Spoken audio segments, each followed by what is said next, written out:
काय बागा? काय रे बाग्या? का बसलाय तू इथं?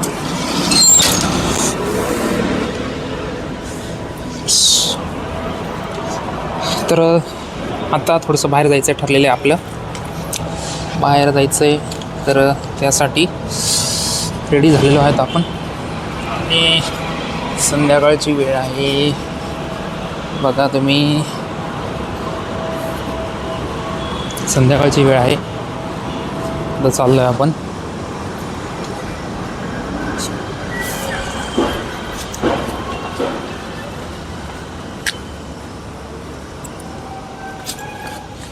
संध्याकाळची वेळ आहे.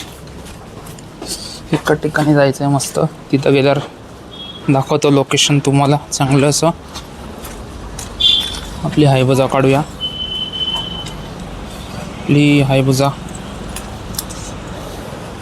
50-60चं ॲव्हरेज येते. ठीक आहे, पण काय आता जब तक चल रही है तब तक चलने दो असं काम आहे सध्या तरी आपलं.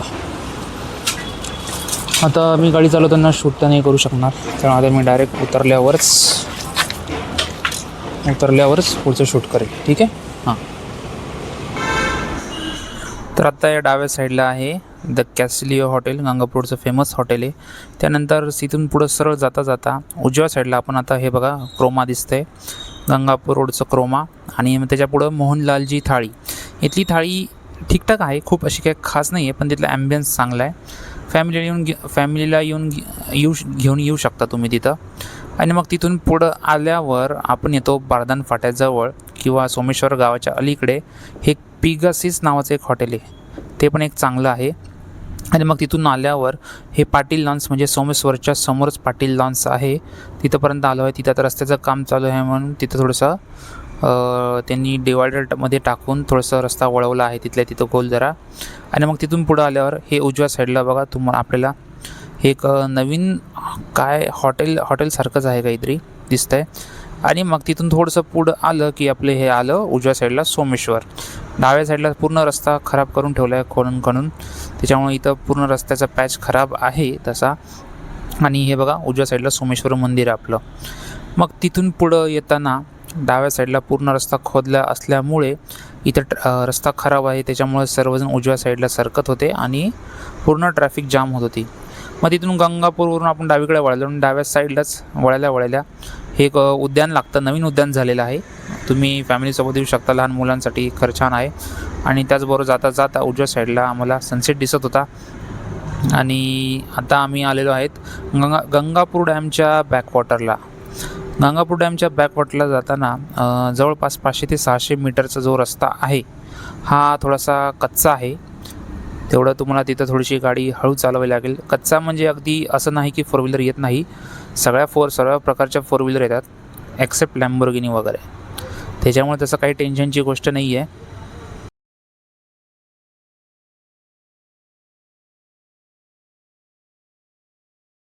आणि मग जवळपास 7ला 5 कमी असताना किंवा 10 कमी असताना, म्हणजे 6:45च्या आसपास आम्ही गंगापूर डॅमच्या बॅकवॉटरला मी पोचलो तिथं. आणि हे बघा भरपूर जणं रिटर्न जात होते, भरपूर जणं, त्यातले काही जणं प्री वेडिंग शूटसाठी देखील आले होते, ते मात्र थांबलेले होते. आणि मग इथून थोडंसं उजवीकडे वळाल्यानंतर इथं या सर्व 4 व्हीलर आणि 2 व्हीलर लागलेले असतात ऑलमोस्ट सगळ्या माणसांच्या. आणि आलेल्या डॉगेश बहीणचं दर्शन, त्याच्यामुळे काय विषयच खोल.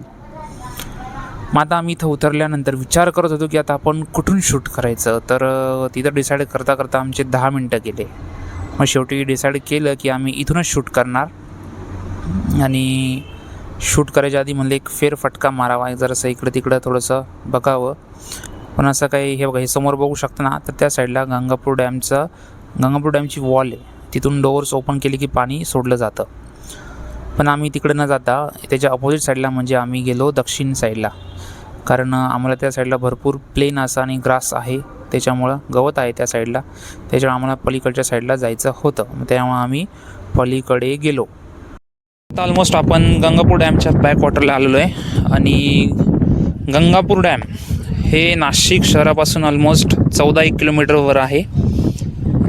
आणि हे गिरनारेला जाताना डाव्या साईडला गंगापूर धरण लागतं. तर गंगापूर धरणाचा इतिहास म्हणजे कसा आहे, जेव्हा 1947 साली भारत स्वतंत्र झाला त्या काळात 1947 साली गंगापूर धरणाचं बांधकाम चालू झालं आणि ऑलमोस्ट 1965 साली बांधकाम संपलं. तर सुमारे 18 वर्ष या धरणाचं बांधकाम चालू होतं. आणि या धरणाचं वैशिष्ट्य म्हणजे त्या काळातलं हे पहिलं मातीचं धरण होतं, त्या काळातलं बरं का. आणि याची उंची सुमारे 36 मीटर आहे, 36.5 मीटर अशी आहे. आणि लांबी सुमारे 3.6 किलोमीटरची लांबी आहे या धरणाला. खूप मोठं धरण नाही आहे, परंतु बऱ्यापैकी मोठं आहे. आणि ह्याचा इथल्या पाण्याचा उपयोग मोस्टली इंडस्ट्रीयल एरियासाठी म्हणजे MIDC आणि सार्वजनिक प्रगतीसाठी म्हणजे शेती, MIDC आणि माणसांना पिण्यासाठी इथल्या पाण्याचा उपयोग होतो. आणि हेच पाणी औरंगाबादला जातं आणि तिथं जायकवाडी धरणात साठवलं जातं. म्हणजे सुरुवात पाण्याची इथून होते आणि ते जायकवाडीपर्यंत जातं. तर असा या गंगापूर धरणाचा इतिहास आहे. मग त्यानंतर आम्ही सुमारे 5 ते 10 मिनटं इथं थोडासा बसलो, थोडासा टाईमपास केला. आणि मग आमच्या डोक्यात विचार आला, आता जर अजून सूर्य मावळला नाहीच आहे तर आपण पलीकडच्या साईडला पण जाऊन बघूया, कारण त्या साईडला भरपूर प्री वेडिंग शूट चालू होते आणि तिकडं गवत पण होतं. मग आम्ही परत उलटे फिरलो आणि मग या साईडनं आम्ही परत फिरून आता तिकडं जायचा विचार केला. मग आता हो नाही करत शेवटी आम्ही जायचा निर्णय घेतला आणि मग आता निघायला चालू करतो आहे. पण चालताना मध्ये एवढी मोठी दगडं होती त्याच्यामुळे शूट केलं नाही, कारण शूट करता जर चुकीचा पाय पडला तर उगीच धडपडायचं. मग धडपडण्यापेक्षा आपलं शूटिंग बंद केलं आणि मग आम्ही तिकडं गेलो. आणि मग तिकडं पोचेपर्यंत खरं सांगायचं तर तोपर्यंत अंधार पण पडला. आणि मग त्यानंतर मग थोडंसं व्हिडिओ क्वालिटी पण चांगली येत नाही, त्यामुळे ते बघायला पण मजा येत नाही. त्यामुळे मी काही जास्त शूट केलं नाही त्यानंतर. तर तुम्हाला सर्वांना हा व्हिडिओ कसा वाटला मला नक्की जरूर कमेंटमध्ये सांगा. जर तुम्हाला व्हिडिओ आवडला असेल तर लाईक करा, सबस्क्राईब करा. आता हे वेगळं काही सांगणार नाही त्याच्यात मी. आणि जे कोणी नाशिकचे असेल त्यांना हा व्हिडिओ नक्की आवडेल अशी अपेक्षा आहे. आणि ॲक्च्युली मी पूर्ण व्हिडिओ हा रॉ ठेवायचा प्रयत्न करतो, मी इफेक्ट काहीच देत नाही.